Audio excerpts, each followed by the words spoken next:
I'm Tori Brennan, and I'm 29 years old. Last Thanksgiving, my father stood up in front of 30 relatives and grounded me like I was a disobedient child, because I dared to ask what my grandmother left me in her will. The entire room laughed. My face burned so hot I could feel my pulse in my teeth.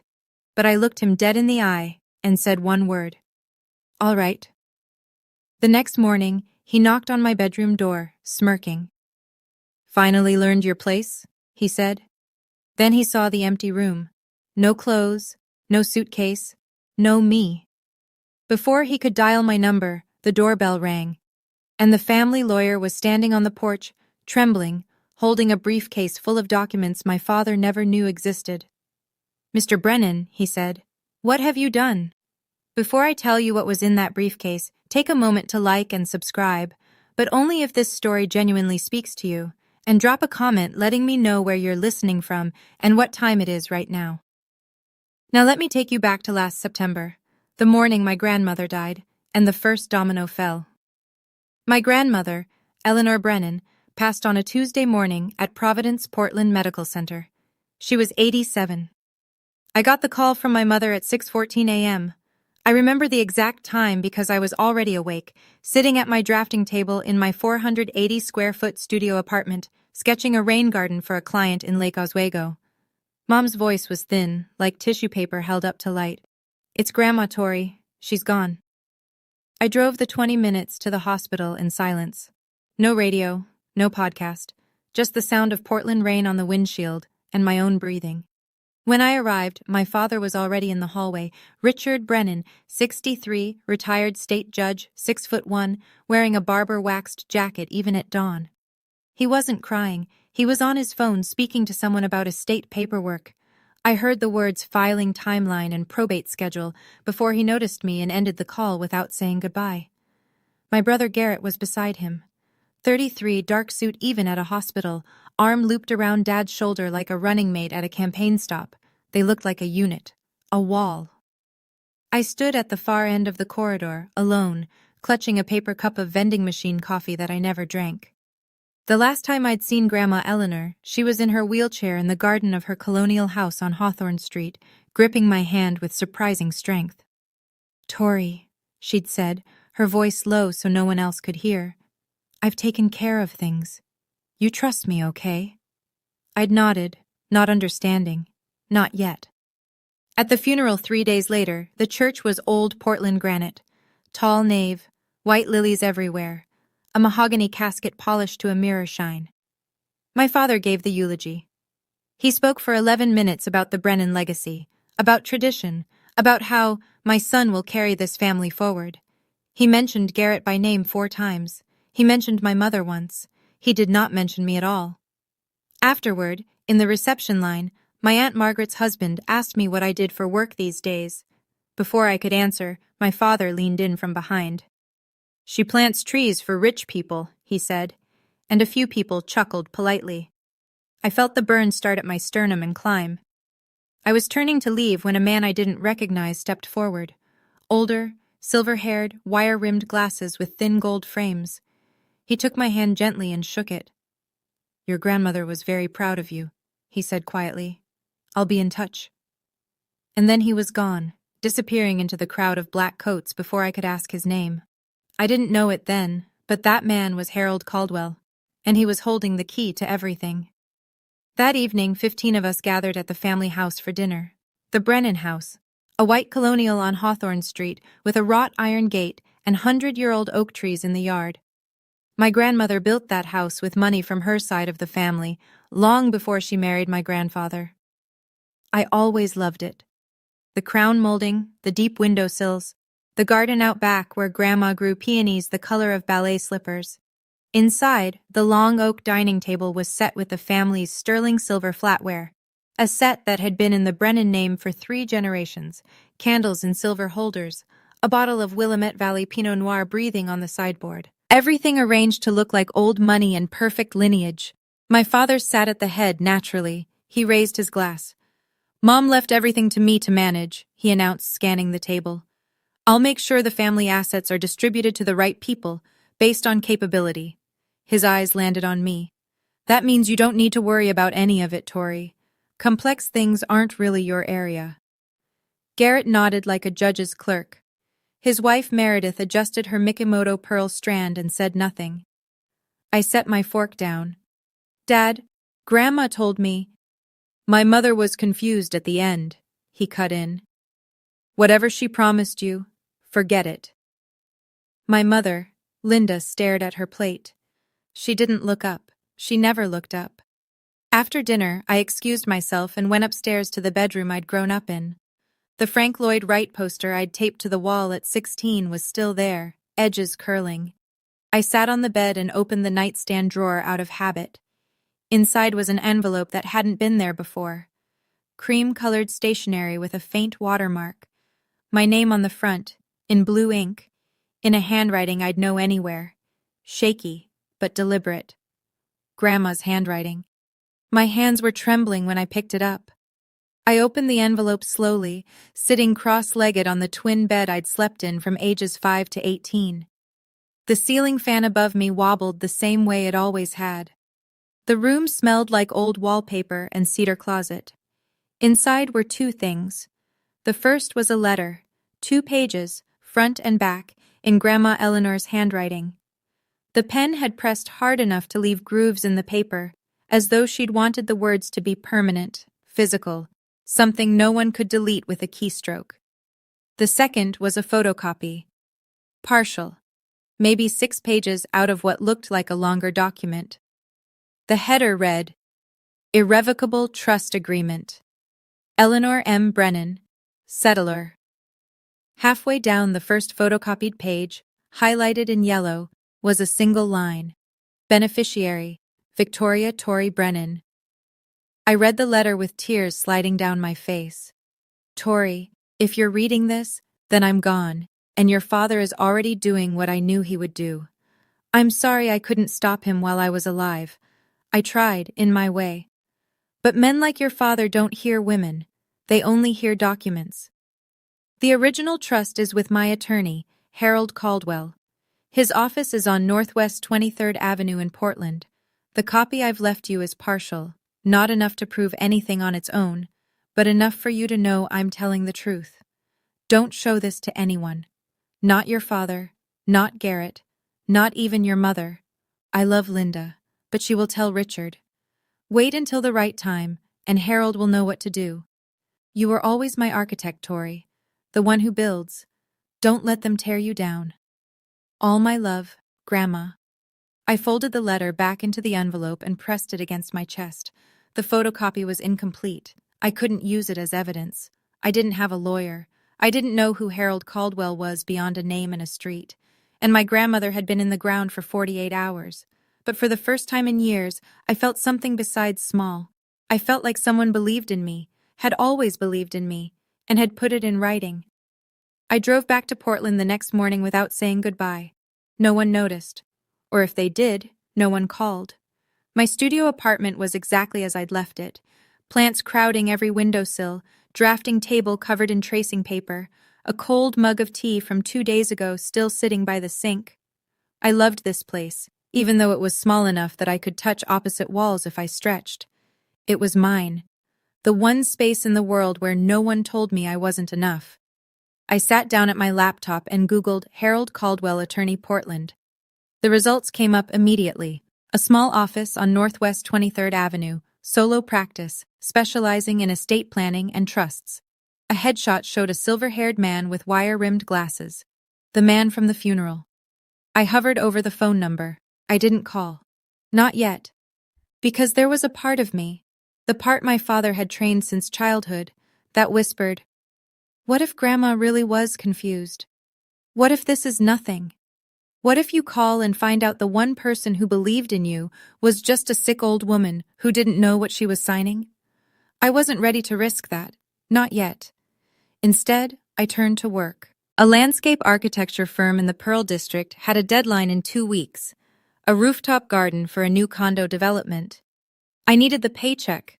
I was still carrying $38,000 in student loans, $420 a month, from the 1 year of law school I'd attended before dropping out to pursue design. The year my father said I betrayed the family. I was checking email to confirm the project specs when I saw it. Buried between a newsletter and a shipping notification. An email from Garrett. No, not to me. Forwarded to me. By accident. Subject line. R.E. Trust Amendment. Draft Petition. My stomach dropped. I clicked it open, scanned the first lines. Then my phone buzzed with the project deadline reminder, and I had to close the laptop and get to the office. But I'd seen enough to know that whatever my father was planning, it had already started. 3 weeks passed. I threw myself into work. The rooftop garden project consumed 16-hour days, and I let it because focus was easier than fear.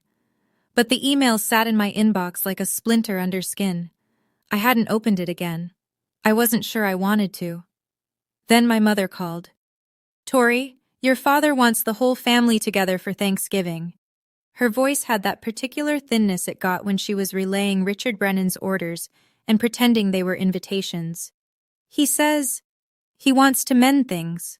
I almost laughed. My father had never mended a thing in his life.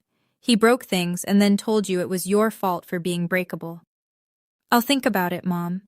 "Please, honey, he's trying." I said I'd let her know and hung up. Then I sat at my kitchen table, a second-hand IKEA piece I'd sanded and restained myself, and finally opened Garrett's accidentally forwarded email. It was a chain. 7 messages between my brother and my father spanning 2 weeks. The subject line, Trust Amendment, Draft Petition, was exactly what it sounded like. Garrett had drafted a legal petition to the court requesting a change of beneficiary on Grandma Eleanor's trust. The grounds cited were financial incompetence of the named beneficiary, me. The petition argued that I had a pattern of unstable career decisions, no significant assets, and outstanding educational debt inconsistent with fiduciary responsibility. My brother had written that about me, in legal language, for a court filing. But the line that made my vision blur wasn't the legal jargon.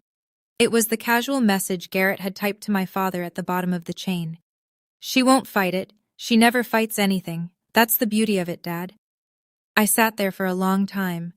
Then I screenshot every message in the chain, uploaded them to my cloud drive, and backed them up on a thumb drive I kept in my sock drawer.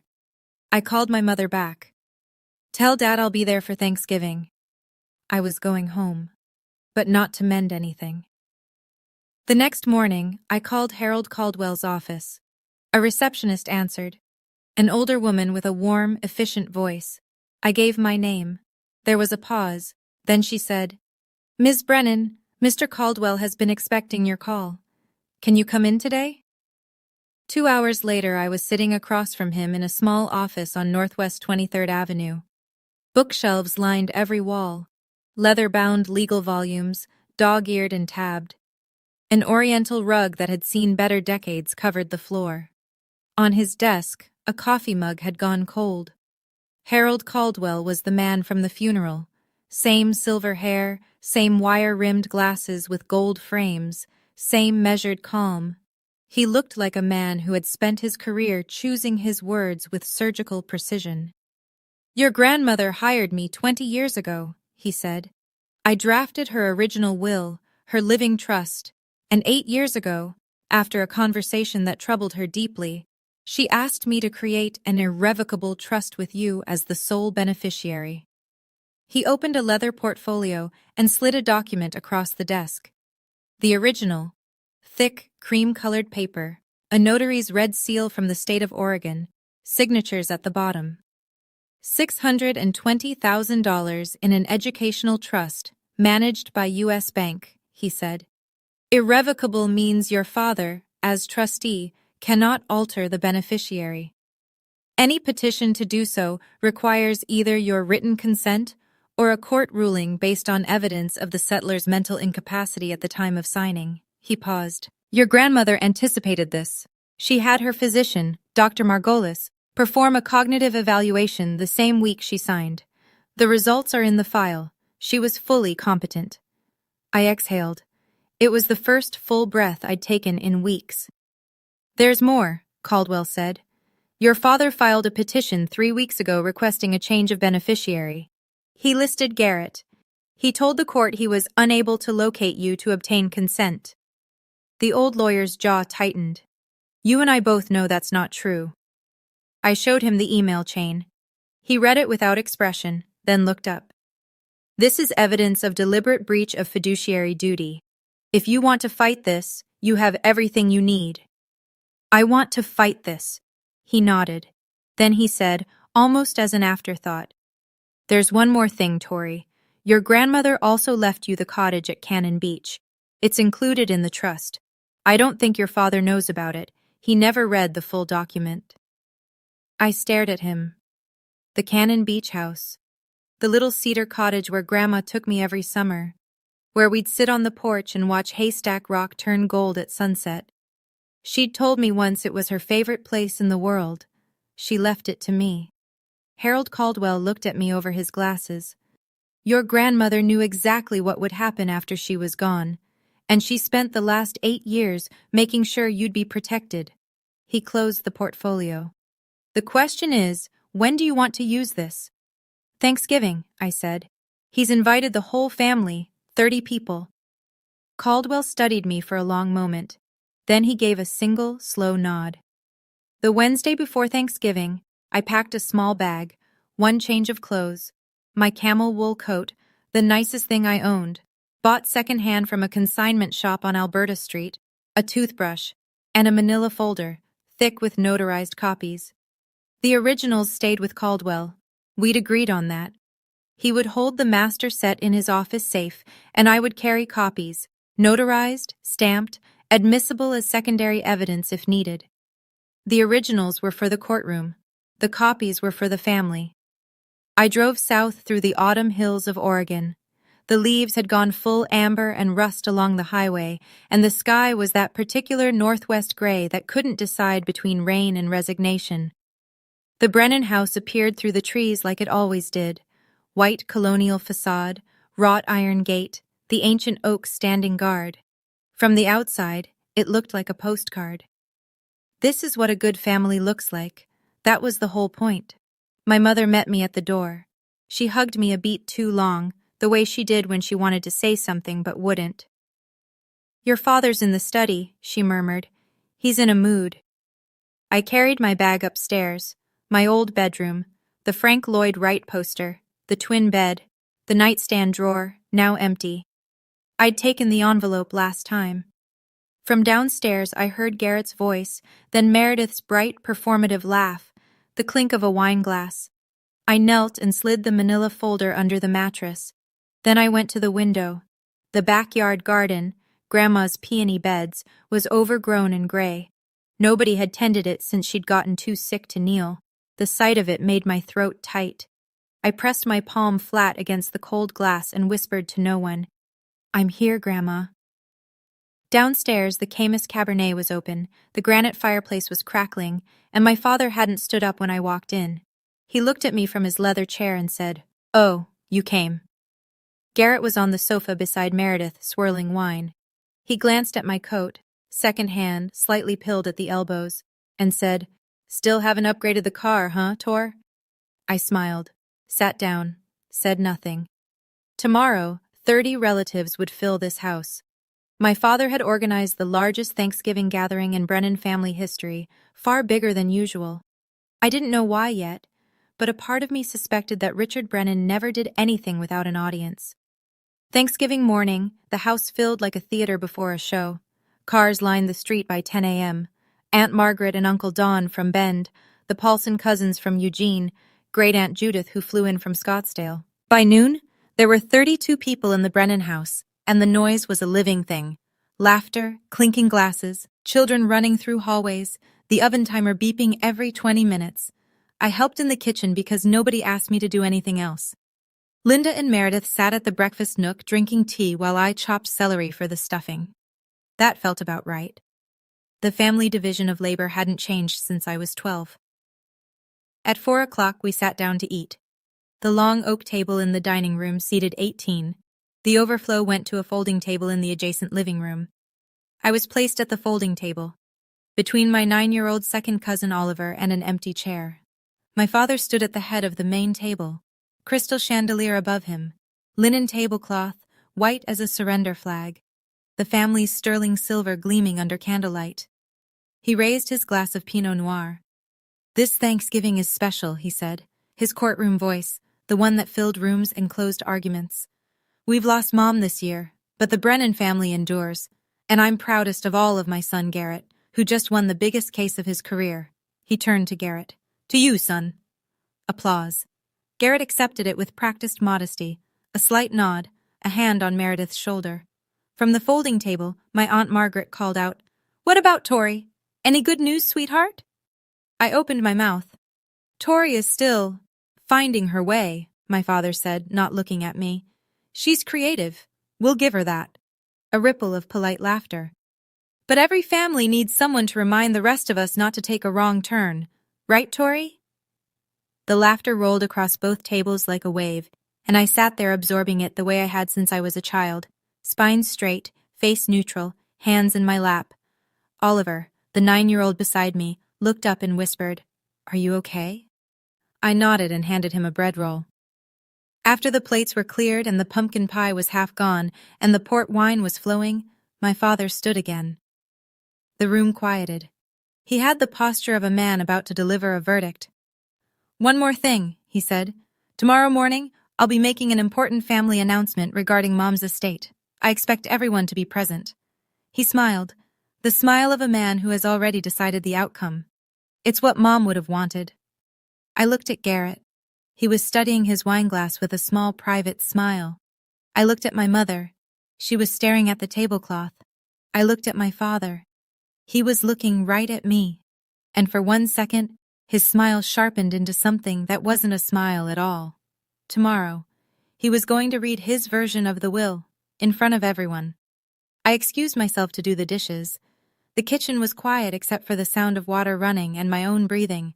I stood at the sink scrubbing a roasting pan, suds up to my elbows, still wearing the same sweater I'd driven down in.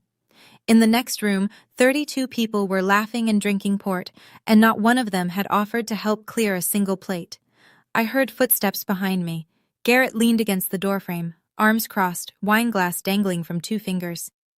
"You know, Tor," he said casually, "you should really thank Dad for even letting you sit at the table, even if it was the kids' table." He chuckled at his own joke. I didn't turn around. I kept scrubbing. But something in me, some wire that had been pulled taut for 29 years, finally hummed. "Garrett," I said, my voice quiet and steady, "do you know what Grandma left me?" The silence behind me changed texture. I heard his wineglass clink against the counter. When I glanced over my shoulder, his face had gone very still. He left the kitchen without a word. 10 minutes later, my father's voice thundered from the living room. "Tori, get in here, now!" I dried my hands on a dish towel and walked in. 32 faces stared at me. The crystal chandelier threw little rainbows across the ceiling. My father stood in the center of the room, port wine in one hand, the other hand pointing at me like I was a defendant. "What did you say to your brother?" His voice was the judicial baritone, the one designed to make people smaller. "You threatened him? With the will? You think you can manipulate this family?" I opened my mouth to respond. He didn't let me.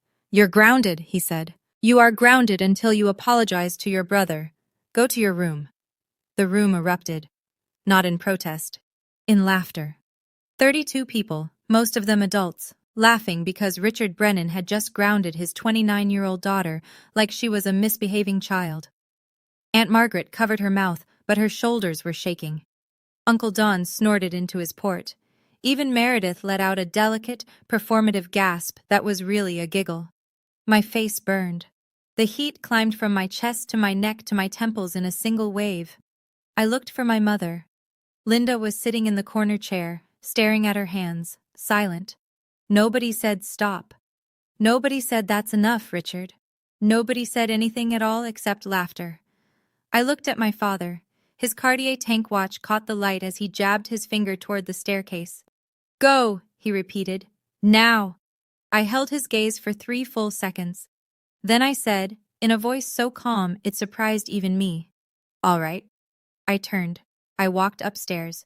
I closed the bedroom door behind me. And then I picked up my phone and called Harold Caldwell. It rang twice. He answered. I said, "Mr. Caldwell, I need you to bring the originals, tomorrow morning, 8 a.m. There was a pause. Then his steady, measured voice. "I'll be there."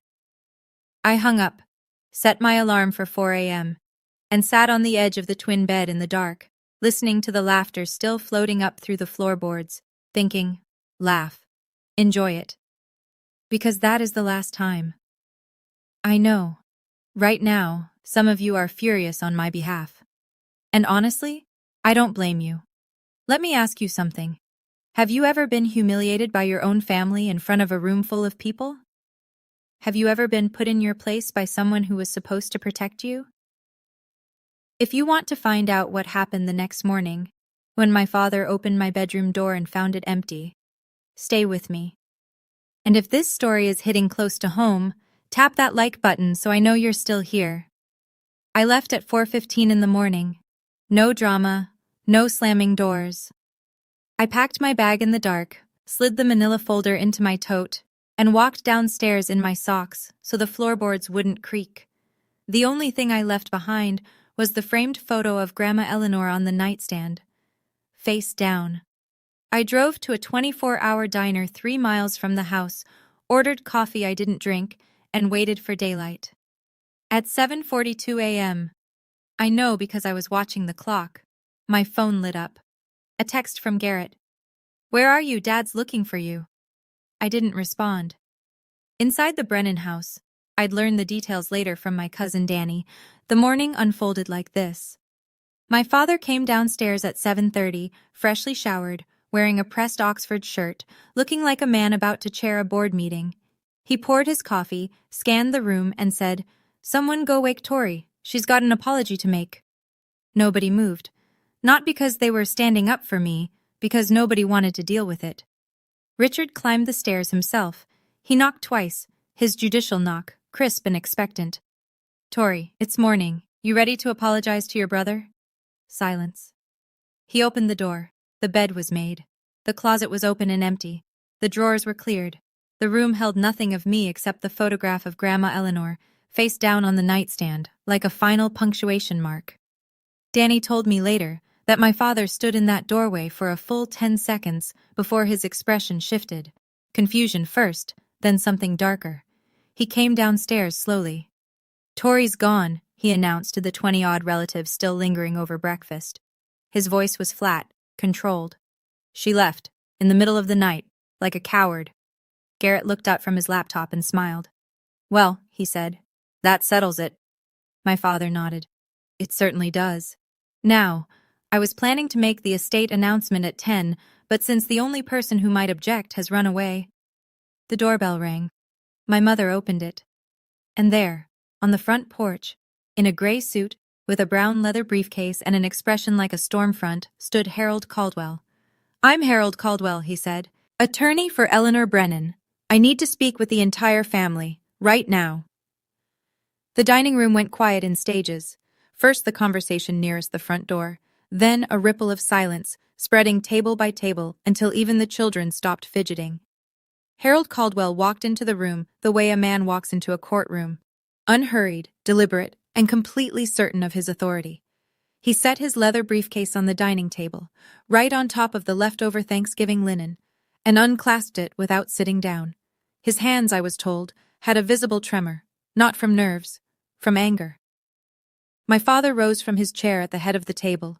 He was taller than Caldwell by 4 inches, broader by 30 pounds. He used every bit of it. "Harold," the name came out like a warning. "You were not invited. This is my home." Caldwell looked at him. "This is the home that Eleanor Brennan built with her family's money, Mr. Brennan. And I'm here because I have a legal obligation, a fiduciary duty, to the beneficiary of her trust. Tori has no rights to... Tori is the sole named beneficiary of an irrevocable trust executed 8 years ago. You know this. You've known it since the day your mother signed it." The room was so still I could have heard the furnace click on 3 rooms away. 30 pairs of eyes moved between the two men like spectators at a trial, which, in a way, they were. Richard's jaw clenched.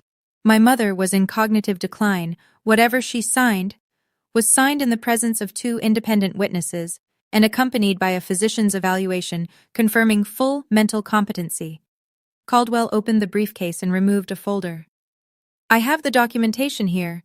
Would you like me to read it aloud, Mr. Brennan, to everyone? The question hung in the air. Aunt Margaret, seated near the window, leaned forward.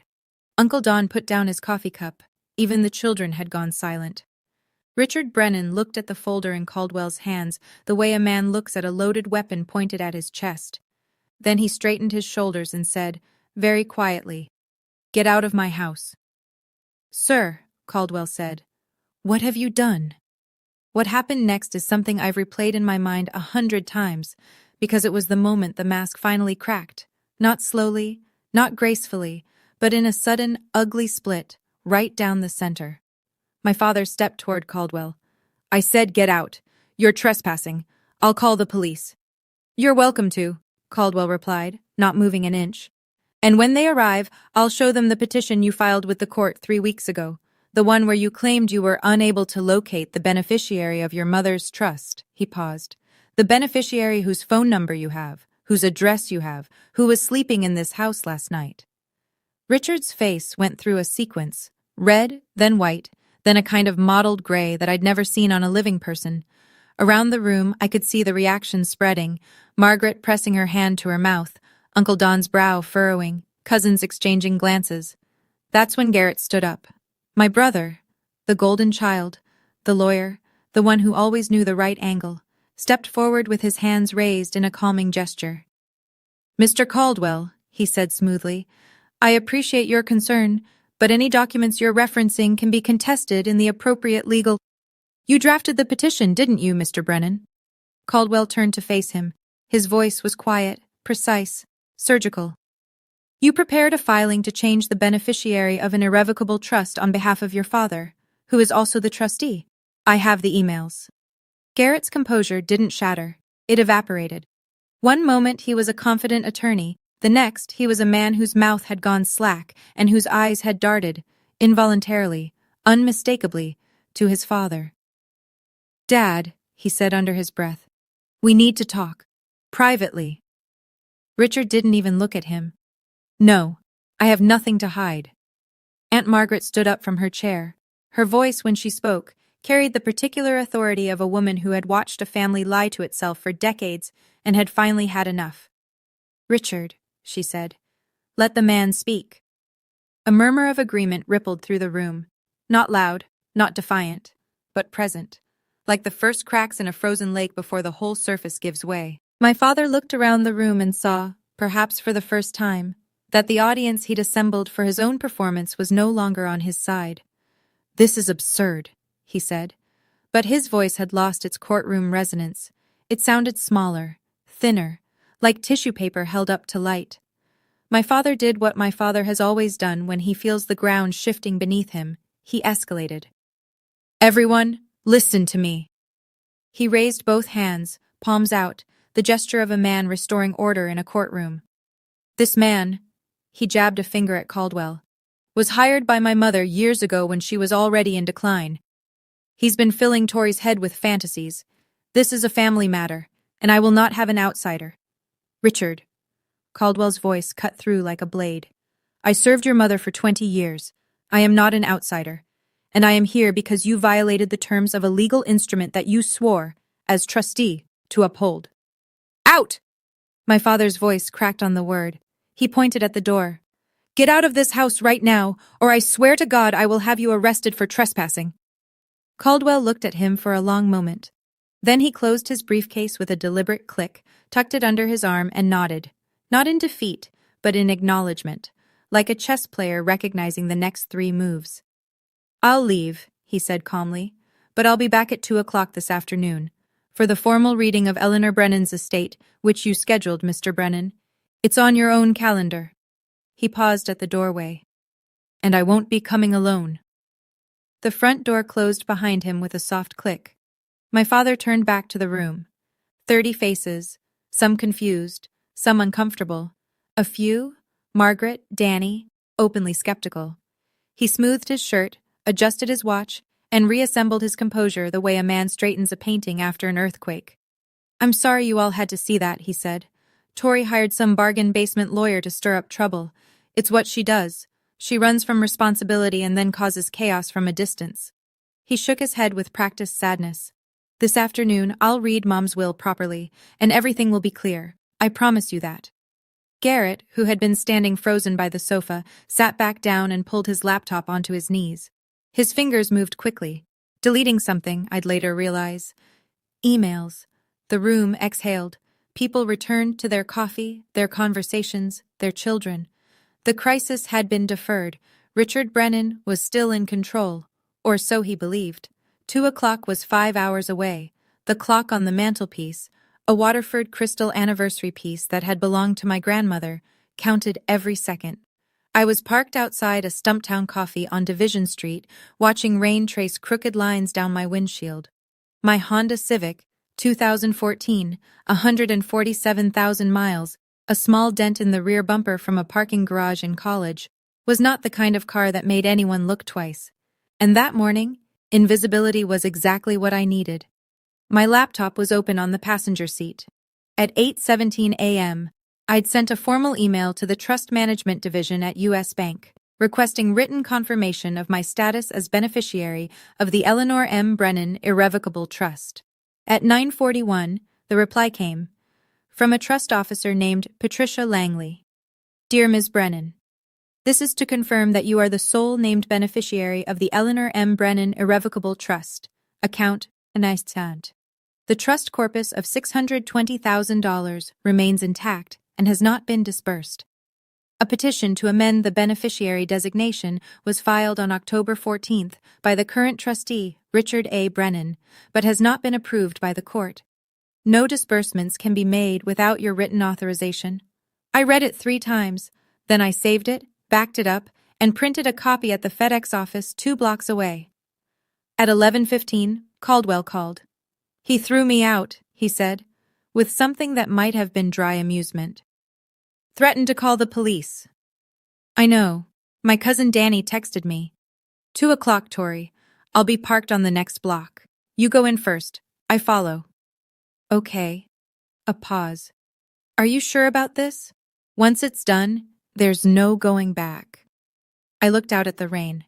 A woman walked past the car holding a little girl's hand, both of them splashing through puddles, laughing at nothing. The simple, stupid beauty of people who felt safe. "I've been going back my whole life, Mr. Caldwell. Every holiday, every phone call, every time I swallowed something that should have made me spit. I'm done going back." "Then I'll see you at 2. I hung up, opened the mirror on my sun visor. The face looking back at me was pale, tired, and absolutely certain. I zipped my coat, checked the folder one last time. Trust copy, notarized. Bank confirmation, printed. Email chain, screenshotted and time-stamped. Grandmother's handwritten letter. Everything in order. Everything real. I started the engine. Inside the Brennan house, the morning stretched like a rubber band pulled too tight. Danny told me later what it looked like from the inside. After Caldwell left, the casual post-Thanksgiving ease had curdled. People were still talking, still pouring coffee, still picking at leftover pie. But the conversation had a new undercurrent, the kind of tension where everyone is discussing the weather but thinking about the earthquake. Aunt Margaret cornered my mother in the hallway by the guest bathroom. "Linda," she said quietly, "is Richard sure everything is in order? That lawyer this morning didn't look like a man who was bluffing." My mother's eyes were rimmed red. "I don't know, Margaret. Richard doesn't tell me about the finances. He never has." Margaret looked at her for a long moment and said nothing, which from Margaret said everything. In the kitchen, Danny pulled out his phone and texted me. "You okay? What's going on?" I replied, "I'm okay. Be there at 2. Please be in the room when I get there." He wrote back instantly, "I'm not going anywhere." Meanwhile, in my father's study, the room with the leather chair, the legal volumes on mahogany shelves, the framed photos of Richard shaking hands with various Oregon judges, my father was making phone calls. Danny heard him through the door, growing louder with each attempt. It was the Friday after Thanksgiving. Every attorney's office in Portland had their voicemail on. Richard Brennan, former judge, could not reach a single lawyer. Garrett appeared in the study doorway.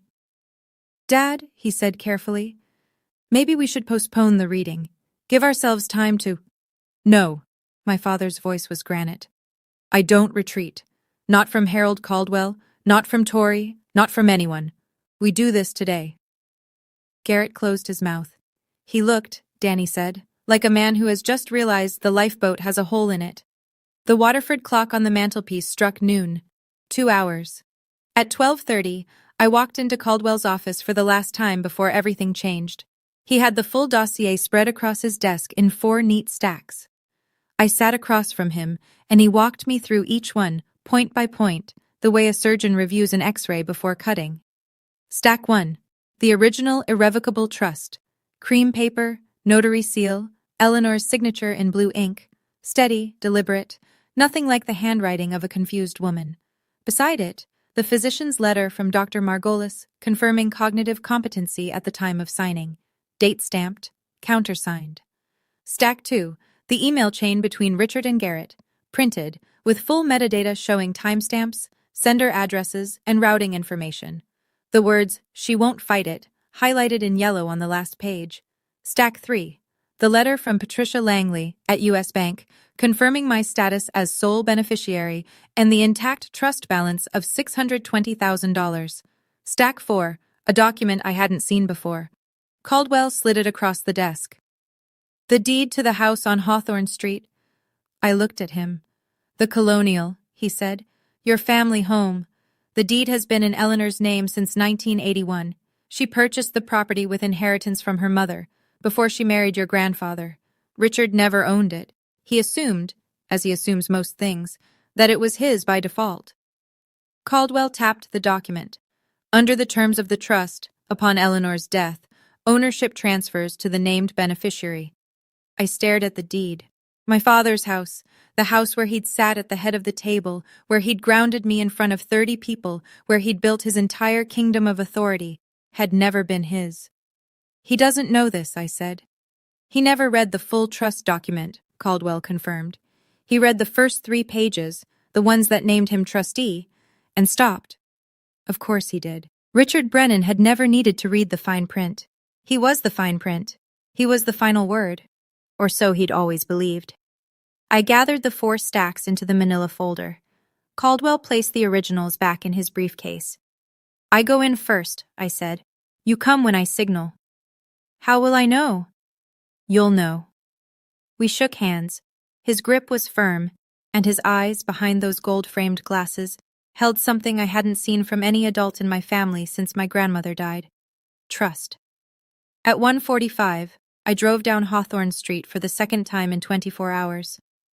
The rain had stopped. A thin November sun was pushing through the clouds, turning the wet street into a mirror. The oak trees along the block were almost bare now, their branches sketched black against the pale sky like cracks in porcelain. I drove slowly. I wasn't stalling.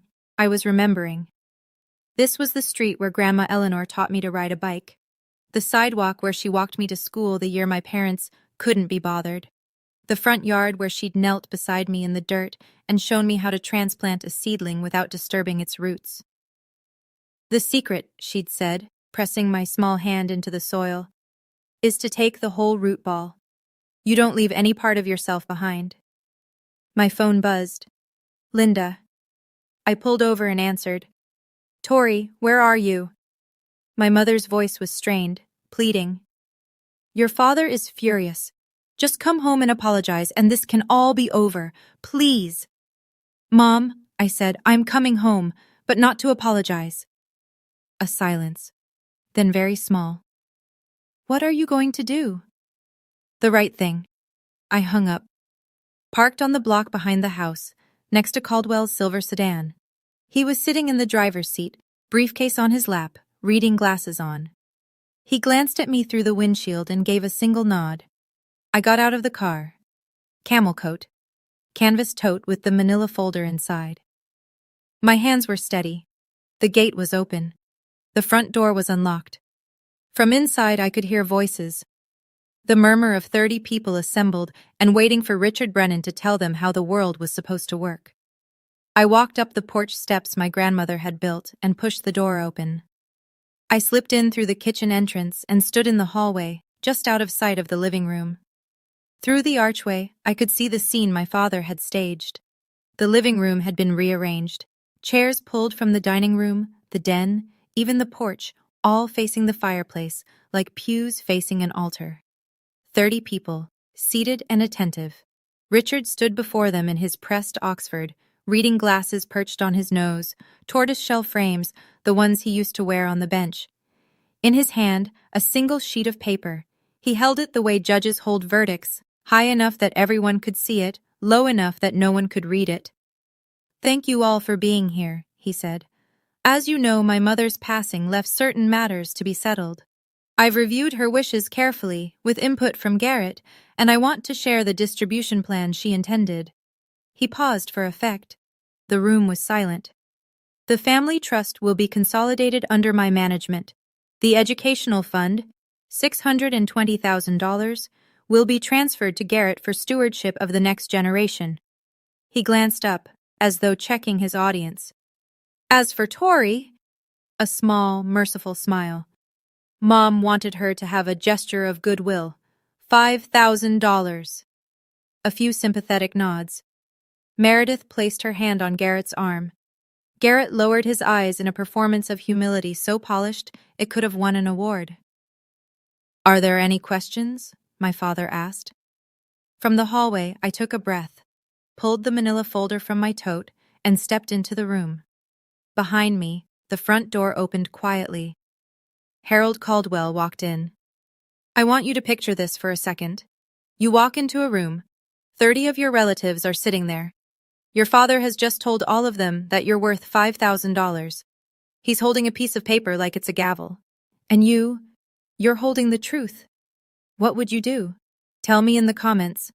And if you haven't subscribed yet, now's the moment. Because what happened next in that living room is something nobody in my family has ever forgotten." Every head in the room turned. 32 faces, some surprised, some confused, a few genuinely pleased to see me. My cousin Danny, sitting in the back row, gave me a small nod. Aunt Margaret straightened in her chair. My father's expression went through 3 phases in 2 seconds: surprise, annoyance, then a hardening. The courtroom mask snapping back into place. "Well," he said, "the prodigal daughter returns." A few obligatory chuckles from the crowd. "I assumed you'd run off for good this time. Are you here to apologize to your brother?" "No," I said. My voice was level, calm in a way that surprised me, because my heart was slamming against my ribs so hard I was sure people could see it through my coat. "I'm here to hear the will, the real one."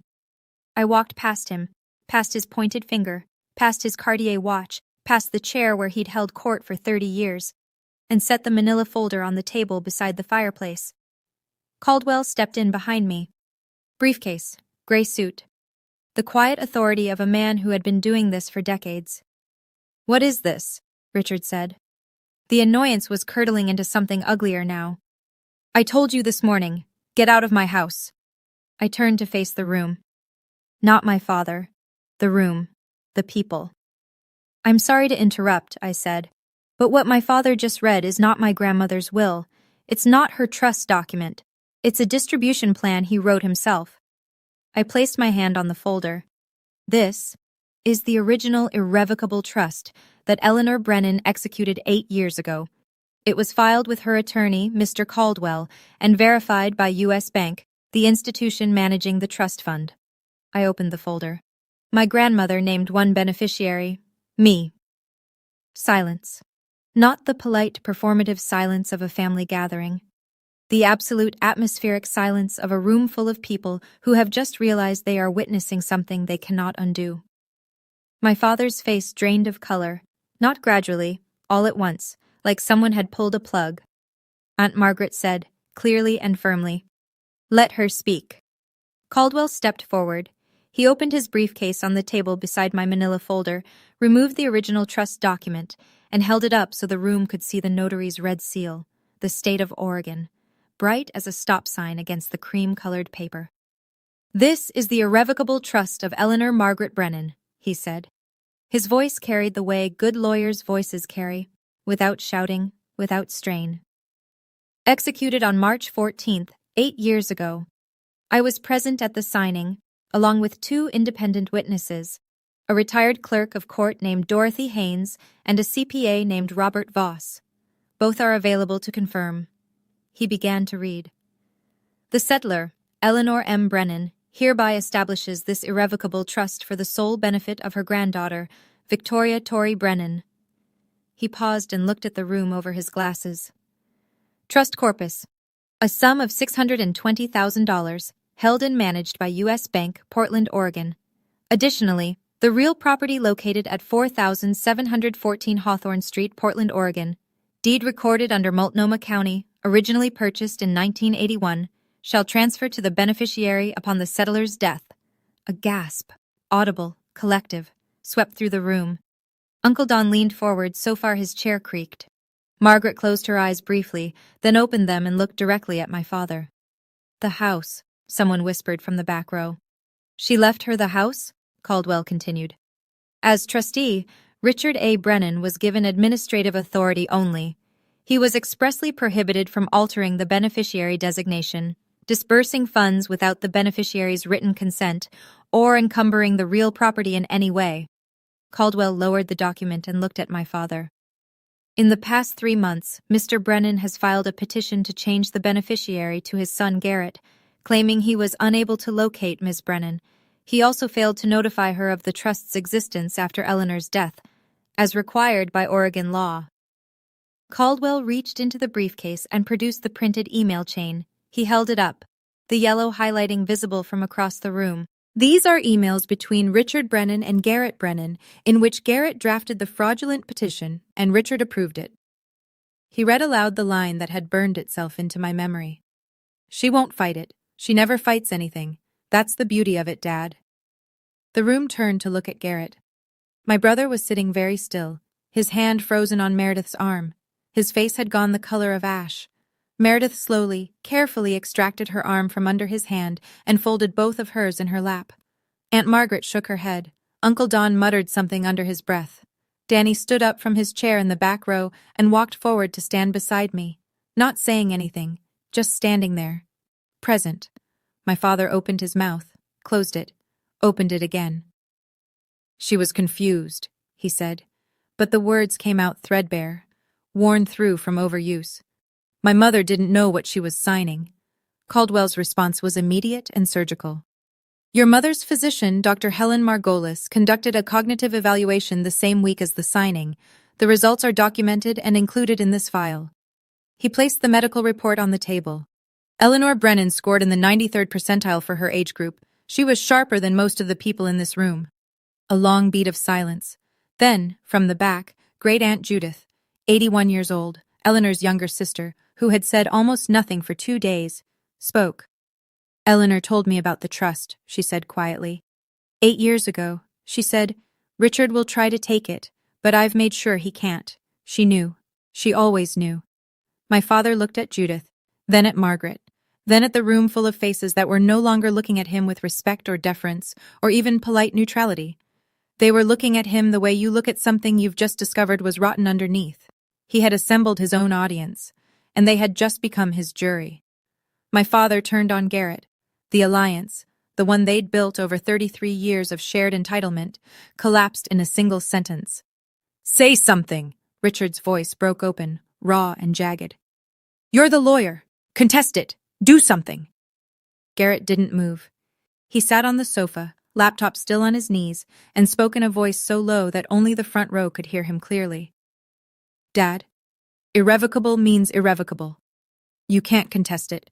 I told you that from the beginning. You told me you'd handle it. My father's hand came down on the back of a dining chair with a crack that made the nearest cousins flinch. His knuckles went white around the wood. You said she'd never find out. And there it was. In front of 30 witnesses, my father confirmed every detail Harold Caldwell had just presented. Garrett had told him it was risky. Richard had pushed forward anyway, and both of them had agreed, in writing, that I was too passive to fight back. The port wine glass that Richard had been holding, the same one he'd been sipping from when he grounded me the night before, slipped from his other hand and shattered on the hardwood. The dark red pooled on the floor and spread slowly toward the Persian rug, and nobody moved to clean it up. Then something shifted. My father's posture changed. The aggression drained away, and in its place came something I had seen him use 1,000 times before. On my mother, on me, on anyone who cornered him. He softened his voice. He lowered his shoulders. He turned to me with glistening eyes. "Tori, sweetheart." The word, sweetheart, landed like a counterfeit bill on a counter. "I was only trying to protect the family's assets. You're young. You don't have experience with this kind of money. I was doing this because I love you." I looked at him. The man who had called my career a joke, who had seated me at the children's table, who had grounded me at 29 in front of every relative I had, who had told a court that he couldn't find me when I was sleeping in his own house. I let the silence hold for 3 seconds. Then I said, "You didn't do this because you love me, Dad. You did this because you've never believed a daughter deserves the same as a son, and that's not love. That's control." My mother stood up. I hadn't noticed her crying, but her face was wet, and her hands were trembling. She looked at my father, the man she'd been silent beside for 35 years, and said in a voice that shook but did not break, "You owe her an apology, Richard. You've owed her one her entire life." The room held its breath. My father looked at my mother as though she had spoken in a language he didn't recognize. Then he looked at me. Then at the 30 faces watching him. He said nothing. He turned and walked into his study and closed the door. In the minutes that followed, the room rearranged itself, not the furniture, but the people. The invisible lines of allegiance that had structured every Brennan gathering for as long as I could remember shifted, quietly and permanently, like tectonic plates. Aunt Margaret reached me first. She pulled me into a hug that smelled like Chanel No. 5 and coffee, and she said close to my ear, "Your grandmother would be so proud of you right now, sweetheart. So proud." Danny squeezed my shoulder. "I always knew you were the toughest one in this family," he said. "You just never needed to prove it before." Cousins I hadn't spoken to in years came forward. A handshake, a nod, a quiet, "I'm sorry, Tori." Not all of them. Some stayed seated, uncomfortable, staring at the floor.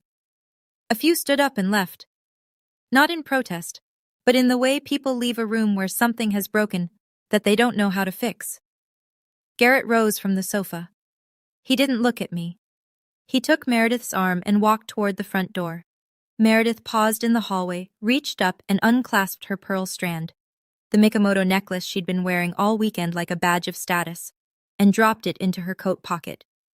As though she wanted to make herself smaller, less visible, less associated. Caldwell was already organizing the documents back into his briefcase. "I'll file the petition to remove Mr. Brennan as trustee first thing Monday morning," he said to me. "The court process takes approximately 30 days. In the meantime, the trust is frozen. No disbursements, no changes." I nodded. The living room was emptying slowly. The Thanksgiving linen on the table was creased and stained with port wine. The Waterford crystal clock on the mantelpiece read 2:47 p.m. The whole thing had taken 47 minutes. 30 years of silence, answered in 47 minutes. Monday morning, Harold Caldwell filed 3 documents with the Multnomah County Circuit Court. The first was a petition to remove Richard A. Brennan as trustee of the Eleanor M. Brennan Irrevocable Trust, citing breach of fiduciary duty, specifically, failure to notify the beneficiary, misrepresentation to the court regarding the beneficiary's whereabouts, and unauthorized attempt to amend an irrevocable instrument. The second was a formal request to appoint Caldwell as interim trustee until I could designate a permanent replacement. The third was a complaint filed with the Oregon State Bar against Garrett R. Brennan, alleging violation of the rules of professional conduct, specifically drafting a fraudulent petition to benefit an immediate family member while concealing a conflict of interest. Within 2 weeks, the court granted the trustee removal on an interim basis. Richard didn't contest it. His own attorney, a man named Foster from a mid-tier firm in Lake Oswego, whom he'd finally managed to reach the following Monday, advised him bluntly that he had no legal footing. "Irrevocable means irrevocable, Judge Brennan," Foster reportedly said. And the email evidence is damning. If you fight this, you'll lose, and it'll cost you $60,000 to find that out. The $620,000 educational trust was transferred to an account in my name at U.S. Bank. Patricia Langley, the trust officer, called me personally to confirm. The deed to 4714 Hawthorne Street was updated. My name replaced Eleanor's as owner. The colonial house, the wrought iron gate, the oak dining table, the garden where my grandmother grew peonies, was mine. And Garrett, the golden child, the family's pride, received a formal notice of investigation from the Oregon State Bar. The process would take months, but the outcome was already taking shape: a 6-month suspension of his license for ethical violations. His largest client, a commercial real estate firm, dropped him within days of the complaint becoming semi-public. He quietly transitioned to corporate consulting, a job that required no bar membership and, conveniently, no courtroom appearances. My father called me once, 3 days after the filing. I answered because I thought, even then, even after everything, that maybe he would say the words. He didn't. He said, "You've destroyed this family." I said, "No, Dad, you did. I just brought the receipts." He hung up. I haven't heard from him since. 2 weeks after the court order, I drove to Hawthorne Street with a single key on a plain brass ring that Caldwell had handed me across his desk. "It's yours," he'd said simply. And for some reason, those 2 words undid me more than anything else had. I parked on the street. The oak trees were completely bare now, their branches a lattice against the December sky. The wrought iron gate swung open with a creak that I'd heard 10,000 times. The porch steps, Grandma Eleanor had them replaced in 2009, cedar over the old pine, still had her welcome mat. Faded green, a pattern of ferns. I turned the key. The door opened into the foyer, and the smell hit me first. Wood polish, old books, a trace of the lavender sachets my grandmother kept in every closet. The house was silent in a way I'd never experienced. My father's presence had always been the dominant frequency here, his voice filling every room, his opinions occupying every conversation. Without him, the house breathed differently. It breathed like it was finally resting. I walked through each room slowly. The living room, where 30 people had sat and watched my life change.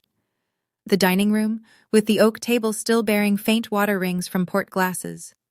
The kitchen, where I'd scrubbed a roasting pan alone while my family laughed in the next room. Upstairs, my bedroom. The poster, the twin bed, the nightstand with the empty drawer. Grandma's master bedroom. Her reading chair by the window, a stack of novels on the side table, a pair of glasses she'd never wear again. Then the garden.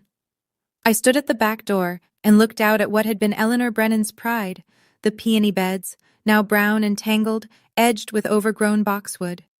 The stone path she'd laid herself was barely visible under dead leaves. The birdbath was dry. I knelt, pressed my palms flat against the cold earth, closed my eyes. "I'll fix it, Grandma," I said. "I'll bring it back." And I knew, with the certainty that only grief and love and good dirt under your fingernails can give you, that I would. A week later, on a Saturday morning cold enough to see my breath, I drove 90 minutes west to Cannon Beach. I hadn't been there in 6 years. The last time was the summer before Grandma's health started to decline. The 2 of us sitting on the porch of the cedar cottage, drinking chamomile tea, watching Haystack Rock turn amber in the sunset while the tide pulled back and left the sand gleaming. She'd said, "This is my favorite place on earth, Tori. When I'm gone, I want someone who loves it to keep it." I'd thought she was being sentimental. She was being precise. The cottage was smaller than I remembered, or maybe I was bigger. Weathered cedar shingles, a porch that wrapped around 2 sides, salt air so thick you could taste it. The key, another brass one, also from Caldwell, turned smoothly, and the door opened onto a space that still smelled like her. Lavender, old paperbacks, the faintly sweet scent of cedar walls in winter.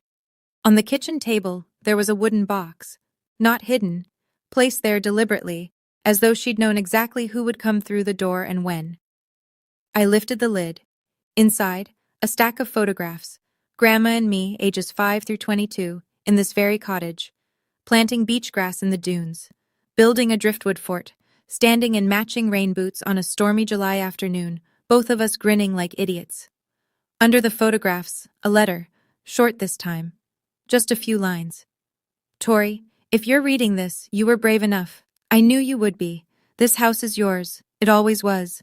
I was just keeping it warm for you. Start over here if you need to, or come when the world is too much. Either way, it's waiting. I am so proud of you. Always. Grandma. I sat on the porch, her porch, my porch, and cried. Not the way I'd cried in the twin bed at Hawthorne Street, stifled and ashamed. This was different. This was the kind of crying that opens something instead of closing it, the kind that leaves you lighter, not emptier. The ocean was gray and vast and completely indifferent to everything that had happened in that living room, and there was a strange comfort in that. The tide didn't care about Richard Brennan's courtroom voice. The waves didn't know what an irrevocable trust was. Haystack Rock had been standing there for 15 million years and would keep standing long after all of us. The Brennans, the grudges, the folding tables were gone. I wiped my face, took a breath of salt air, and for the first time in months, felt something I'd almost forgotten the shape of. Peace. That Sunday night, back in Portland, I sat at the oak dining table in the Hawthorne house, my house, and wrote an email to my family. I wrote it once, read it twice, and sent it without a third draft because I knew if I kept revising, I'd start softening things that needed to stay sharp. To Richard Brennan, Linda Brennan, Garrett Brennan. I don't want to cut anyone out of my life. That was never the point, but I will not return to a relationship where I am belittled, dismissed, or treated as less than. If you want to have a relationship with me, it will be on terms of mutual respect, not hierarchy. The door is open, but it swings both ways now. Tori. My mother called 20 minutes later. She was crying, the real kind, not the anxious kind. I'm so sorry, Tori, she said. I should have stood up for you years ago. I was afraid of him. That's not an excuse, it's just the truth. I know, Mom, I said. I don't blame you, but I need you to start choosing what's right, not what's easy. Can you do that? A long pause. Then, I'm going to try. Garrett replied by text the next morning. 2 words. I understand. I read it, set the phone down, and didn't reply. Understanding was a start, but it wasn't the same as accountability. He'd get there or he wouldn't. That was his work, not mine. My father didn't respond. Not that day, not the next week, not the week after that. The silence was its own kind of answer. Familiar, really. Richard Brennan had been silent on the things that mattered my entire life. At least now I'd stopped waiting for him to speak. 6 months later, spring had come to Portland, and the peonies were coming back. I'd spent the winter on my hands and knees in my grandmother's garden, pruning, clearing, aerating the soil that had gone sour from 2 years of neglect. The roots were deeper than I'd expected. They'd survived the abandonment. They just needed someone to cut away the dead weight and let the light in. I knew the feeling. With the student loan gone, paid in full, $38,412, the most satisfying check I've ever written. I used a portion of the trust to lease a small studio space in the Alberta Arts District, Brennan Landscape Design. My name on the door. My grandmother's name, really. The Brennan name meant something different to me now. The Hawthorne house had become both home and office. I converted the downstairs study, Richard's old throne room, the one with the mahogany bookshelves and the leather chair, into a design studio. I replaced his legal volumes with plant identification guides and stacked the shelves with soil samples and seed catalogs. It felt right. It felt like rewriting. Danny came by on weekends to help with the garden. Aunt Margaret called every Sunday morning, sharp at 9. Just checking in, she'd say, and then we'd talk for an hour. Linda came to visit for the first time on a Thursday afternoon in April, the first time she'd entered the house without Richard beside her. We didn't say much. We planted tulip bulbs along the front walk, side by side, and that was enough. Richard rented an apartment across town. I heard through Margaret that he told his friends I'd stolen the house, that my grandmother had been manipulated, that the whole thing was Caldwell's fault. The story changed depending on the audience, but it always had the same ending. Richard Brennan was the victim. Some things, I suppose, are truly irrevocable. Garrett's suspension from the Oregon State Bar lasted 6 months. He'd moved to corporate consulting. Something with logistics, Margaret said. He and Meredith had quietly separated, though I didn't know the details and didn't ask. He hadn't contacted me since the I understand text. I left the door open, the way I said I would. I just wasn't going to stand in the doorway waiting. I'm telling you this story from the porch of the Cannon Beach cottage. It's a Saturday. The tide is out. Haystack Rock is doing what it always does, standing there, solid and ancient, and unbothered by anything as temporary as a family argument. I come here on weekends when I need to remember what quiet sounds like. The cottage is exactly as Grandma left it, except I've added a small herb garden by the front steps. Rosemary, thyme, lavender, the kind of plants that get stronger the more wind they take. I'm not telling this story to teach anyone a lesson. I don't believe in that. Every family is its own country, with its own laws and its own wars, and the people inside it are the only ones who know the real map.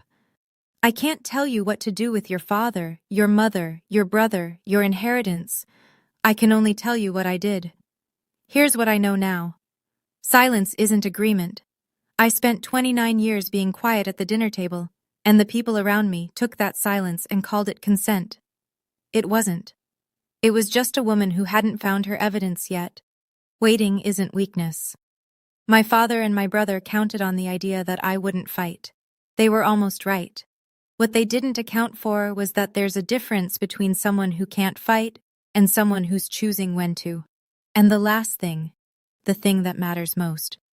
My grandmother didn't leave me money. She left me proof. Proof that someone in my family saw me, the real me, the one who builds things, and decided I was worth protecting. Not with words, with documents, with plans, with the kind of love that hires a lawyer and thinks 8 years ahead. That's the inheritance that changed my life. Not the $620,000, not the houses, the knowledge that I was worth the trouble. I still have the Frank Lloyd Wright poster. It's on the wall of my studio now, behind my drafting table, edges still curling. I look at it every morning and think about the girl who taped it up at 16, who wanted to build beautiful things and was told that wasn't enough. She was enough. She was always enough. She just needed the paperwork to prove it. Early morning, the hawthorn garden. The soil is damp from last night's rain, and the air smells the way Oregon air smells in spring. Green and clean and full of the particular promise that comes from things deciding to grow. I'm on my knees in the dirt, planting peonies. The same variety my grandmother grew. Sarah Bernhardt, she always said, because she was dramatic, she was pink, and she lasted longer than anyone expected. Grandma had a sense of humor about everything, even flowers. The roots go in, the soil goes over. I press it down gently, firmly, the way she taught me, the whole root ball, nothing left behind. The sun clears the roofline and falls across the garden in long, golden bars. Somewhere in the house, my coffee is getting cold. Somewhere in Portland, my father is waking up in a rented apartment and telling himself a story where he's the hero. Somewhere in the future, maybe, he'll stop. I stand up, wipe the dirt from my hands, and notice something on the front porch that wasn't there last night. An envelope. No stamp, no return address. Just my name, in handwriting I'd know anywhere. Not Grandma's this time, but almost as familiar. I open it, a single line. I'm sorry I never stood up. I'm standing now. Mom. I fold the letter. I tuck it into my coat pocket, right next to the one from Grandma, the one I carry everywhere. The cream-colored stationery with the blue ink and the words that saved my life. 2 letters. 2 women. One who planned ahead, and one who finally caught up. I walk back into my house. The house my grandmother built. The house my father lost. The house that was always meant for someone who would take care of it. I close the door, and for the first time in 29 years, it feels like coming home. Thank you for staying until the end. I mean that. If this story made you feel something, anger, relief, recognition, hope, then it did exactly what I needed it to do. Hit like if it resonated. Subscribe if you want more stories like this one, and check the description below. There's another story waiting for you there, and I think you might need to hear it too. I'm Tori Brennan. And that was the last time I ever sat at the kids' table.